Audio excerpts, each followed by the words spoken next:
Hello दोस्तों, नमस्कार। एक बार फिर स्वागत करता हूं आपके अपने YouTube channel office no problem में।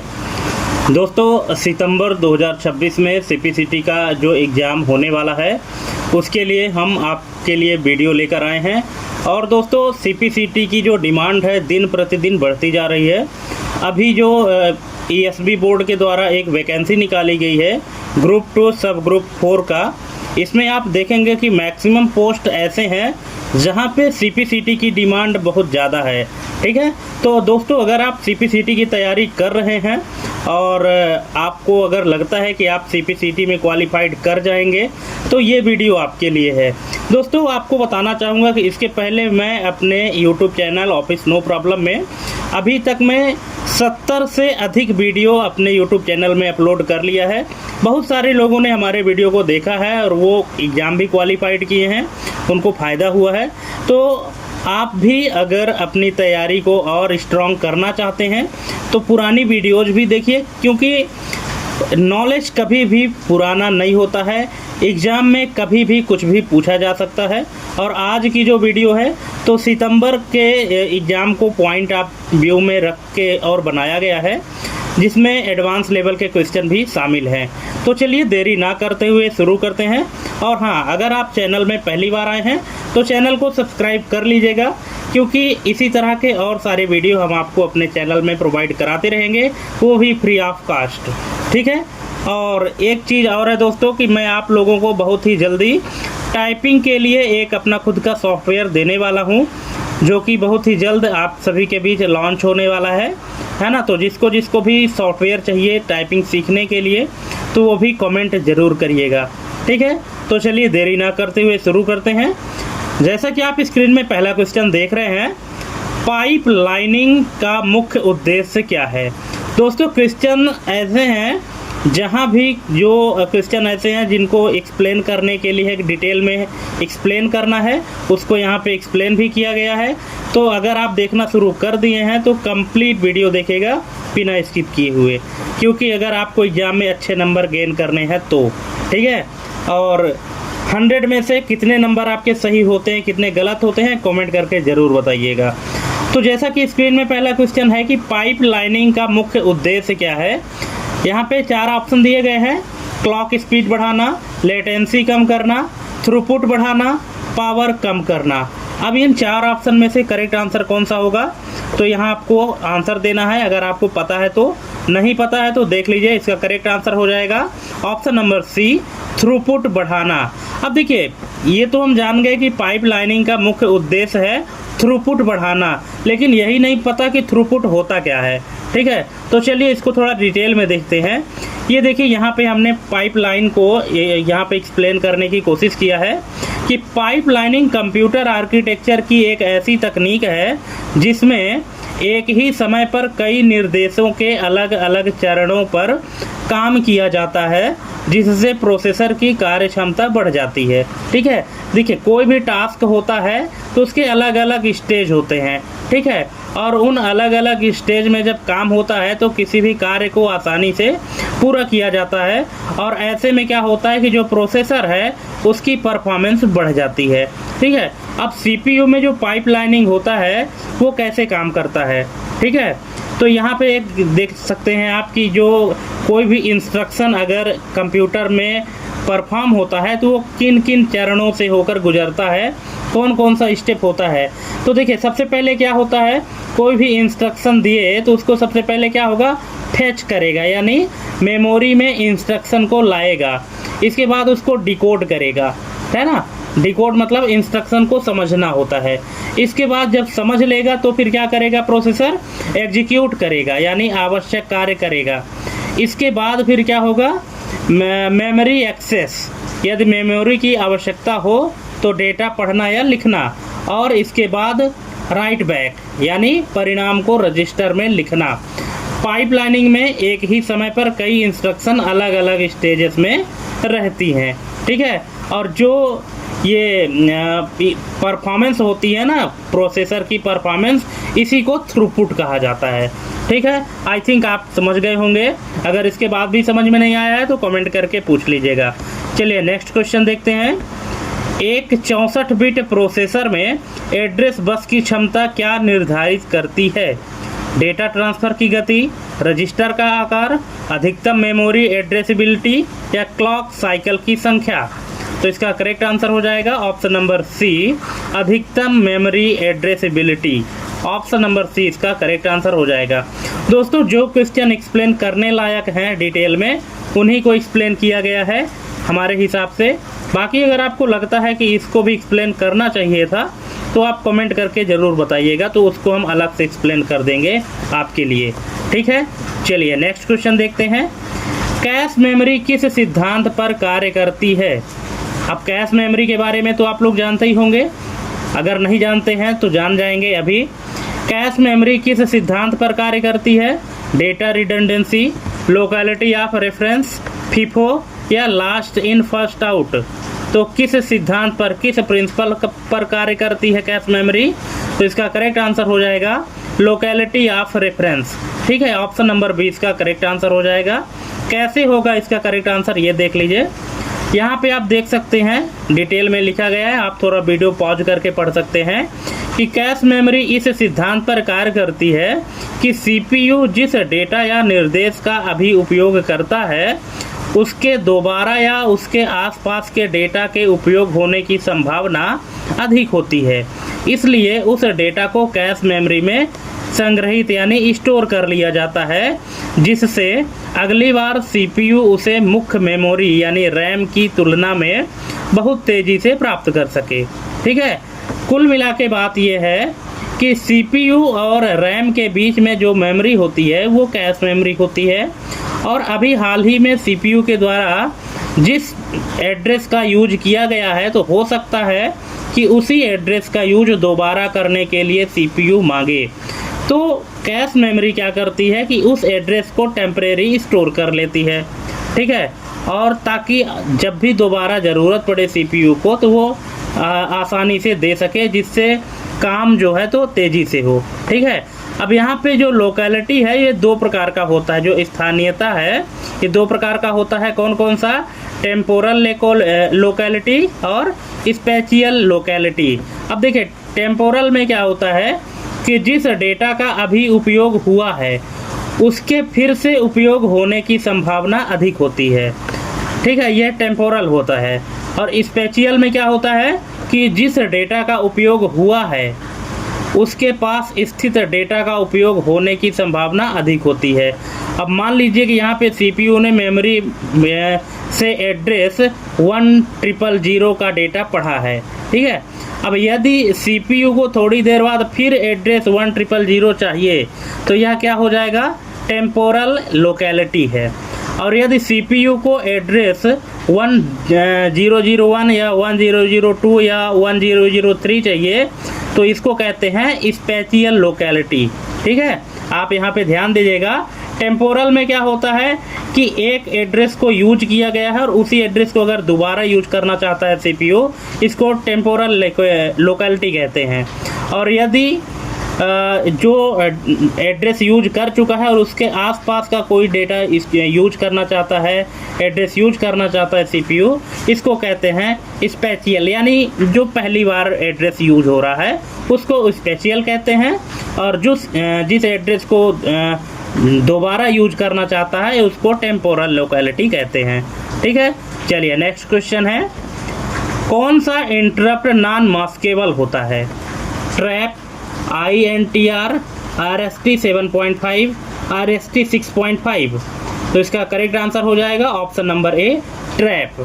कैसे होगा इसका करेक्ट आंसर ट्रैप? ये देख लीजिए, ट्रैप एक नॉन मास्केबल इंटरप्ट है, यानी इसको शॉर्ट में NMI कहते हैं, नॉन मास्केबल इंटरप्ट, अर्थात इसे डिसेबल डिसेबल नहीं किया जा सकता।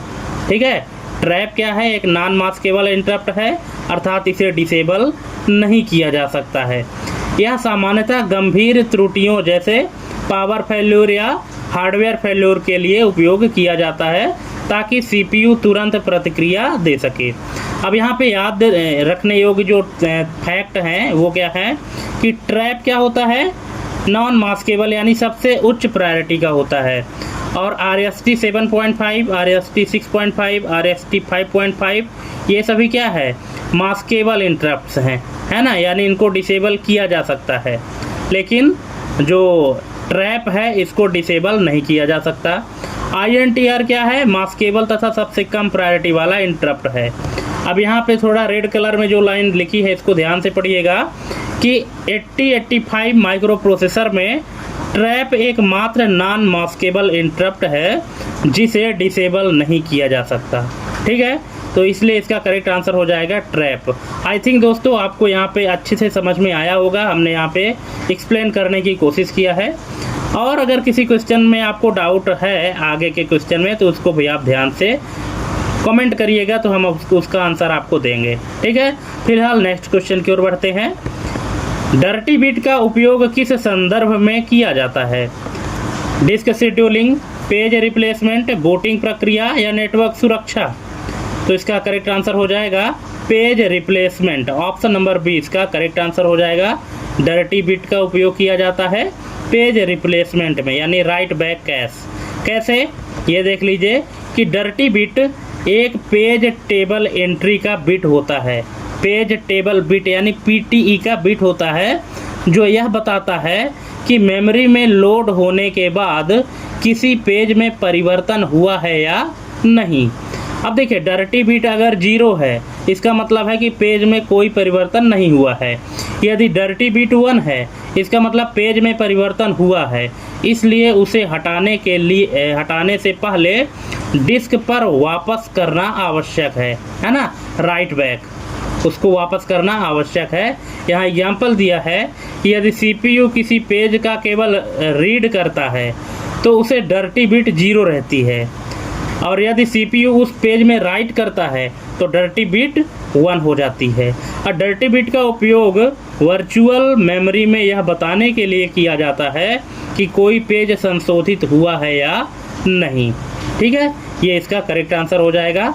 नेक्स्ट है, बैंकर्स एल्गोरिथम का उपयोग OS में किस लिए किया जाता है? तो ये किया जाता है दोस्तों डेडलॉक अवॉइडेंस के लिए। ऑप्शन नंबर C इसका करेक्ट आंसर हो जाएगा। नेक्स्ट है, यहाँ बैंकर्स एल्गोरिथम के बारे में थोड़ा सा और जान लीजिए कि बैंकर्स एल्गोरिथम का उपयोग डेडलॉक अवॉइडेंस के लिए किया जाता है। यह संसाधन आवंटित करने से पहले जांचता है कि सिस्टम सेफ स्टेट में रहेगा या नहीं। यदि संसाधन देने से सिस्टम अनसेफ में पहुंच सकता है तो जो रिक्वेस्ट है उसको रोक दिया जाता है।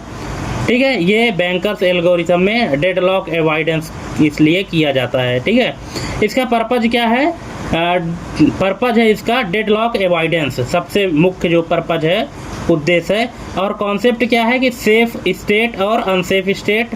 और इसके डेवलपर कौन है? Edsger W Dijkstra. Bankers algorithm operating system में डेडलॉक अवॉइडेंस के लिए उपयोग किया जाता है। ये चीज़ आपको ध्यान रखना है, एग्जाम में पूछ सकता है। ठीक है, कि बैंकर्स एल्गोरिथम ऑपरेटिंग सिस्टम में डेडलॉक अवॉइडेंस के लिए उपयोग किया जाता है। नेक्स्ट है, थ्रेशिंग की स्थिति कब उत्पन्न होती है? तो ये होती है दोस्तों ऑप्शन नंबर C, जब सिस्टम का अधिकांश समय पेज फॉल्ट्स को हल करने में बीतता है। नेक्स्ट है, लिनक्स में CH मोड 755 कमांड का क्या अर्थ है? ये बहुत ही इंटरेस्टिंग सवाल है दोस्तों, और ये हमेशा कॉम्पिटिटिव एग्जाम में पूछा जाता है। अब चूँकि CPCT का लेवल जो है तो हाई लेवल हो गया है, इसलिए इस तरह के क्वेश्चन भी पूछा जा सकता है। ठीक है, तो इसका करेक्ट आंसर हो जाएगा ऑप्शन नंबर B, मालिक के लिए पूर्ण अधिकार, समूह और अन्य के लिए केवल पढ़ने और निष्पादित करने का अधिकार। अब देखिए इसको कैसे समझते हैं, इसको हमने एक्सप्लेन किया है, ये देख लीजिए। ठीक है, CH मोड है ना, यानी चेंज मोड क्या है 755 में।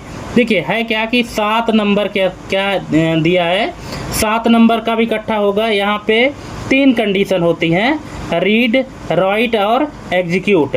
रीड के लिए कोड कितना है? 4 है, राइट के लिए 2 है और एग्जीक्यूट के लिए 1 है। जब इन तीनों को जोड़ेंगे तो इसका टोटल कितना आएगा? 7 आएगा। यानी जिस भी ऑनर को या जिस भी व्यक्ति को या जिस भी ग्रुप को 7 कोड मिला हुआ है, इसका मतलब है कि वो व्यक्ति या वो ग्रुप उस फाइल को या उस कंप्यूटर को रीड भी कर सकता है, राइट भी कर सकता है और एग्जीक्यूट भी कर सकता है। ठीक है, लेकिन अगर 5 मिला है तो 5 कौन कौन सा मिल के 5 बनेगा? 4 और 1 5 होता है। 4 किसका कोड है? रीड का है। 1 किसका कोड है? एग्जीक्यूट का है। ठीक है, तो रीड कर सकता है और एग्जीक्यूट कर सकता है, यानी R और X कर सकता है लेकिन W नहीं कर सकता। इनके लिए जो शॉर्ट कोड बना है आप देख सकते हैं, RWX, रीड राइट एग्जीक्यूट। ठीक है, और फिर से यहाँ 5 जो बना है, रीड एग्जीक्यूट। ठीक है, तो इस तरह से आप देख के समझ सकते हैं। chmod 755 में मालिक को पूर्ण अधिकार तथा समूह और अन्य को केवल रीड एवं एग्जीक्यूट के अधिकार दिए गए हैं। ये यहाँ पे आप देख सकते हैं। ठीक है, आई थिंक आपको समझ में आया होगा। अगर नहीं आया है तो कमेंट करिएगा, एक बार फिर से एक्सप्लेन करेंगे। चलिए नेक्स्ट क्वेश्चन है, स्पूलिंग का पूर्ण रूप क्या है? तो स्पूलिंग का जो पूर्ण रूप है वो है ऑप्शन नंबर ए, simultaneous peripheral operation online. Option number ए इसका करेक्ट आंसर हो जाएगा।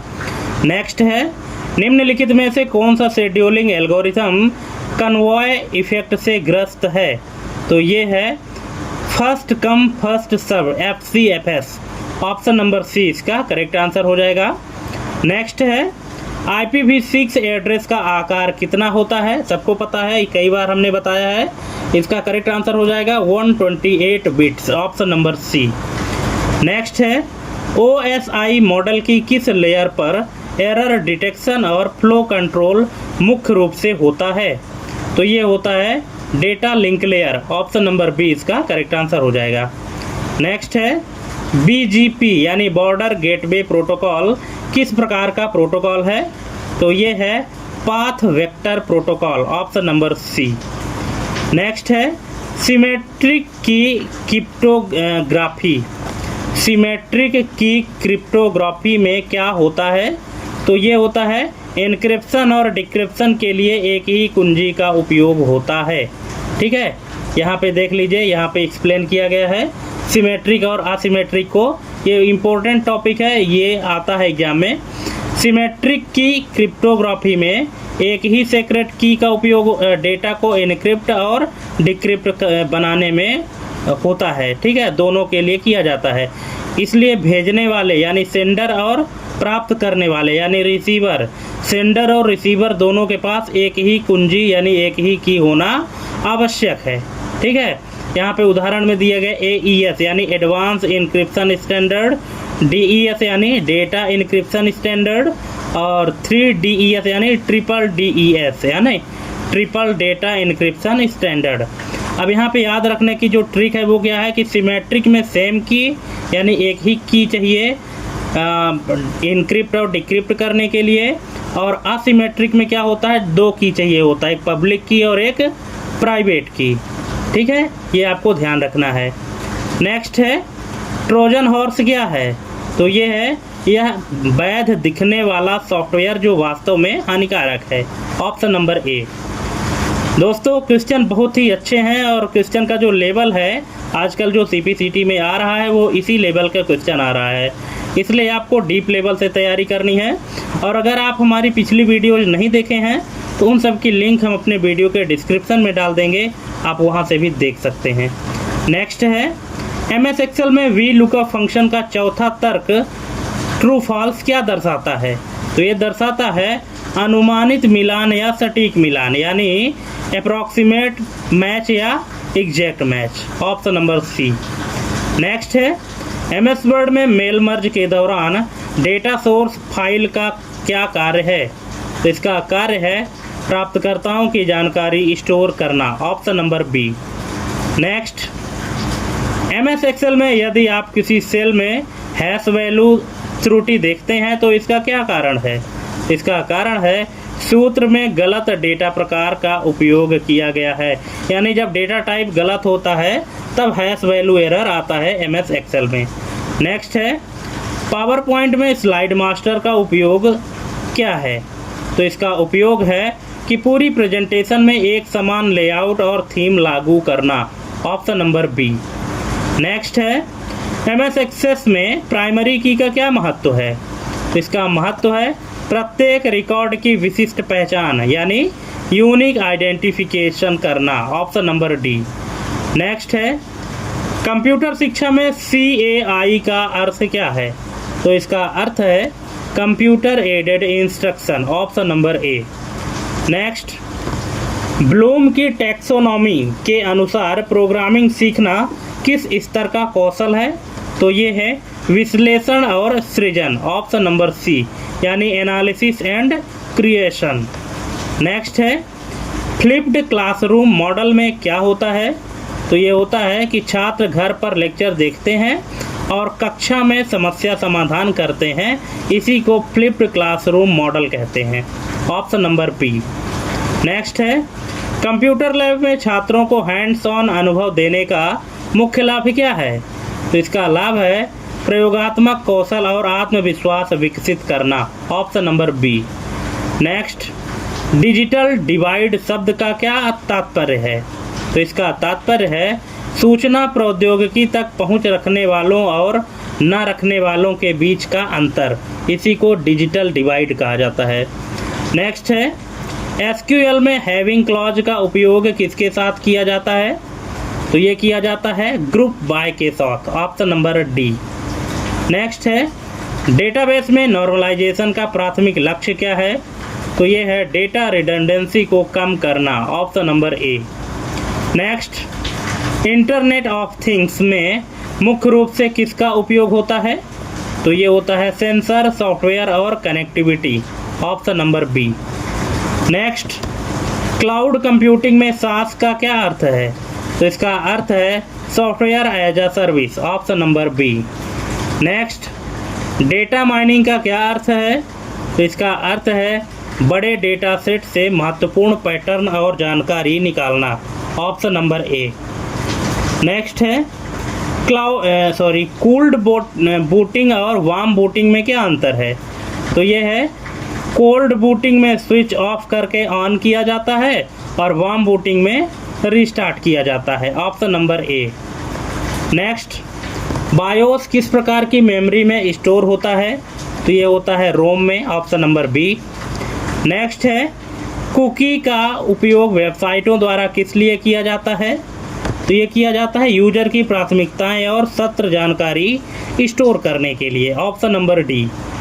नेक्स्ट, कंपाइलर और इंटरप्रेटर में मुख्य अंतर क्या है? तो ये है कंपाइलर पूरे प्रोग्राम को एक साथ अनुवाद करता है, ऑप्शन नंबर डी। कंपाइलर क्या करता है? पूरे प्रोग्राम को एक साथ जो है तो ट्रांसलेट कर देता है, और इंटरप्रेटर क्या करता है? लाइन बाय लाइन करता है। यही दोनों में अंतर है। नेक्स्ट है निम्नलिखित में से कौन सी एक लो लेवल प्रोग्रामिंग लैंग्वेज है? पाइथन, असेंबली, C++, जावा। तो ये है असेंबली, ऑप्शन नंबर बी इसका करेक्ट आंसर हो जाएगा। नेक्स्ट है डेडलॉक को हल करने के लिए प्रयुक्त वेट फॉर ग्राफ किस प्रकार के संसाधन आवंटन में उपयोग किया जाता है? तो ये किया जाता है एकल संसाधन यानी single resource, option number A. Next है एक रिलेशनल डेटाबेस में कैंडिडेट की क्या होती है? तो ये होती है ऑप्शन नंबर बी सुपर की का न्यूनतम सेट जो विशिष्ट रूप से टुपल्स की पहचान करे, ऑप्शन नंबर बी। नेक्स्ट है असिमेट्रिक एन्क्रिप्शन में पब्लिक की का उपयोग किसके लिए किया जाता है? तो ये किया जाता है डेटा एन्क्रिप्ट करने के लिए, ऑप्शन नंबर सी। नेक्स्ट है MS वर्ड 2019 में Ctrl+Shift+F5 शॉर्टकट की का उपयोग क्या है? इसका उपयोग है बुकमार्क बनाना, option number B. Next, data packet के मार्ग को खोजने के लिए नेटवर्क में कौन सा डिवाइस जिम्मेदार है? तो ये है router, option number C. Next, computer आधारित निर्देश में स्कैफोल्डिंग का क्या अर्थ है? तो इसका अर्थ है छात्रों को सीखने के दौरान अस्थायी सहायता प्रदान करना, option number B. Next, distance learning के लिए सबसे महत्वपूर्ण तकनीक कौन सी है? तो ये है LMS यानी learning management system, option number D. Next है आईसीटी का उपयोग करके शिक्षण में इंटरैक्टिविटी को कैसे बढ़ाया जा सकता है? तो ये बढ़ाया जा सकता है क्विज और सिमुलेशन का उपयोग करके। ऑप्शन नंबर 20 का करेक्ट आंसर हो जाएगा। नेक्स्ट है, प्रोग्रामिंग सिखाते समय ड्राई रन का क्या अर्थ है? तो इसका अर्थ है कोड के निष्पादन यानी कोड के एग्जीक्यूशन को कागज पर मैनुअल रूप से ट्रेस करना। Option number C. नेक्स्ट है, मूक का पूर्ण रूप क्या है? तो इसका पूर्ण रूप है massive open online course. Option number A. Next, निम्नलिखित में से कौन सा डेटा संरचना लिफो के सिद्धांत पर काम करता है? तो ये है stack. Option number B, last in first out. Next है, ऑपरेटिंग सिस्टम में कॉन्टेक्स्ट स्विचिंग का क्या अर्थ है? तो इसका अर्थ है सीपीयू को एक प्रक्रिया से दूसरी प्रक्रिया पर स्विच करना। Option number B. Next, MS Excel में कॉनकैटिनेट फंक्शन का क्या कार्य है? तो इसका कार्य है दो या दो से अधिक टेक्स्ट स्ट्रिंग को एक में जोड़ना।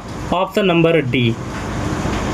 ऑप्शन नंबर डी इसका करेक्ट आंसर हो जाएगा। यहाँ ऑप्शन में थोड़ी सी मिस्टेक हो गई है लिखने में दोस्तों, लेकिन इसका correct answer option number D होगा। नेक्स्ट है, इंटरनेट पर सुरक्षित डेटा ट्रांसफ़र के लिए प्रयुक्त प्रोटोकॉल कौन सा है? तो ये है HTTPS। Option number B. Next, virtual memory का मुख्य उद्देश्य क्या है? इसका उद्देश्य है मुख्य मेमोरी यानी रैम की क्षमता से बड़ा प्रोग्राम चलाने की अनुमति देना। Option number B. नेक्स्ट है, बाइनरी नंबर 1011 का डेसिमल मान क्या होगा? तो ये होगा 11। कैसे होगा यहाँ पे देख लीजिए, यहाँ पे हमने पूरा एक्सप्लेन कर दिया है, आप इसको वीडियो पॉज करके समझ सकते हैं। अगर इसके बाद भी समझ में नहीं आता है तो कमेंट करके पूछ लीजिएगा। नेक्स्ट है, फायरवॉल का प्राथमिक कार्य क्या है? तो ये है ऑप्शन नंबर ए, नेटवर्क ट्रैफिक की निगरानी और नियंत्रण करना। नेक्स्ट है, पाइथन में इंडेंटेशन का क्या महत्व है? इसका महत्व है यह कोड ब्लॉक को परिभाषित करने के लिए आवश्यक है। Option number B. नेक्स्ट है, रेड यानी redundant array of independent disk का उपयोग किस लिए किया जाता है? तो ये किया जाता है डेटा रिडंडेंसी और प्रदर्शन में सुधार के लिए। Option number A. नेक्स्ट है, कर्नल क्या है? तो ये है ऑपरेटिंग सिस्टम का मुख्य भाग यानी कोर भाग। Option number B. Next, phishing का क्या अर्थ है? तो इसका अर्थ है संवेदनशील जानकारी चुराने के लिए धोखाधड़ी वाले ईमेल भेजना फिशिंग कहलाता है। Option number B. नेक्स्ट है, MS पावर पॉइंट में ट्रांजिशन क्या है? तो ये है एक स्लाइड से दूसरी स्लाइड पर जाने का विजुअल प्रभाव। Option number B. Next, database में एटॉमिसिटी का क्या अर्थ है?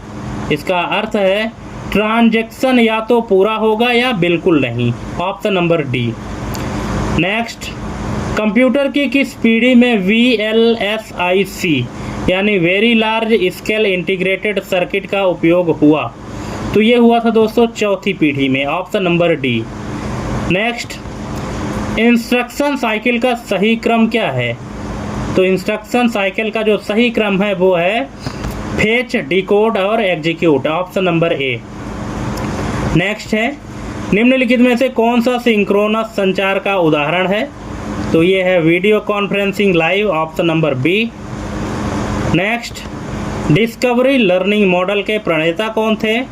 स्किनर, पावलोव, पियाजे, जेरोम ब्रूनर। तो इसका करेक्ट आंसर है Jerome Bruner. Option number D. Next है, शिक्षण में मल्टीमीडिया का उपयोग करने का सबसे बड़ा लाभ क्या है? तो यह विभिन्न इंद्रियों के माध्यम से सीखने को सुगम बनाता है। Option number B. Next,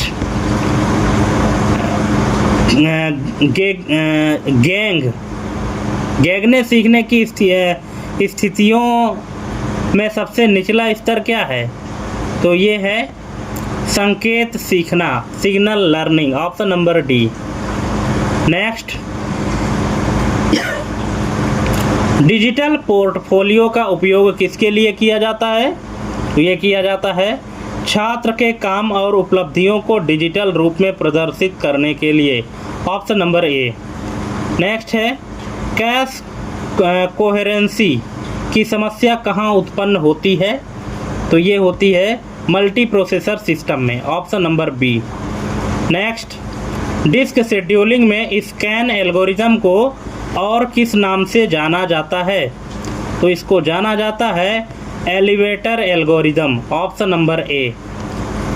next है रिलेशनल अलजेब्रा में प्रोजेक्ट पाई ऑपरेशन का क्या कार्य है, तो इसका कार्य है विशिष्ट कॉलमों का चयन करना, ऑप्शन नंबर बी।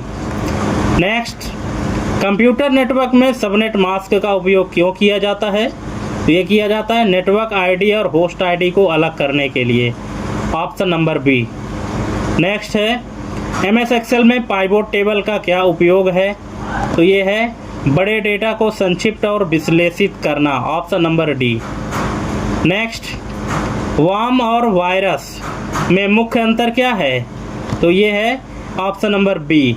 वर्म को फैलने के लिए किसी होस्ट फाइल या मानव क्रिया की आवश्यकता नहीं होती है। नेक्स्ट है ऊद, ऑप्शन नंबर ऊद ऑब्जेक्ट ओरिएंटेड डिजाइन में इनकैप्सुलेशन का क्या अर्थ है, तो इसका अर्थ है डेटा और फंक्शन को एक ही इकाई में बांधना, ऑप्शन नंबर ए। नेक्स्ट, एक बाइट में कितनी निबल्स होती हैं, तो ये होती हैं 2, ठीक है। 8 बिट का एक बाइट होता है और 4 बिट का एक निबल, ठीक है। नेक्स्ट है DDoS अटैक का पूर्ण रूप क्या है, तो इसका पूर्ण रूप है distributed Daniel of service, option number A. Next, bootstrap loader कहाँ स्थित होता है, तो ये होता है रोम में, option number B. Next, deadlock की 4 आवश्यक शर्तें क्या है, तो ये है mutual exclusion, hold and wait, no preemption, circular wait, option number A. Next है OSI मॉडल में सेगमेंटेशन किस लेयर पर होता है, तो ये होता है transport layer, option number C. Next, MAC address कितने बिट्स का होता है, तो ये होता है 48 bits, option number B. Next है SQL इंजेक्शन किस प्रकार का हमला है, तो ये है डेटाबेस पर दुर्भावनापूर्ण कोड डालने का हमला, ऑप्शन नंबर बी। नेक्स्ट है MS वर्ड में गटर मार्जिन क्या है, तो ये है वह मार्जिन जो बाइंडिंग के लिए छोड़ी जाती है, ऑप्शन नंबर सी। नेक्स्ट है कंप्यूटर साक्षरता का क्या अर्थ है, कंप्यूटर लिटरेसी का अर्थ क्या है, इसका अर्थ है कंप्यूटर की कार्यक्षमता और सीमाओं को जानना, ऑप्शन नंबर बी।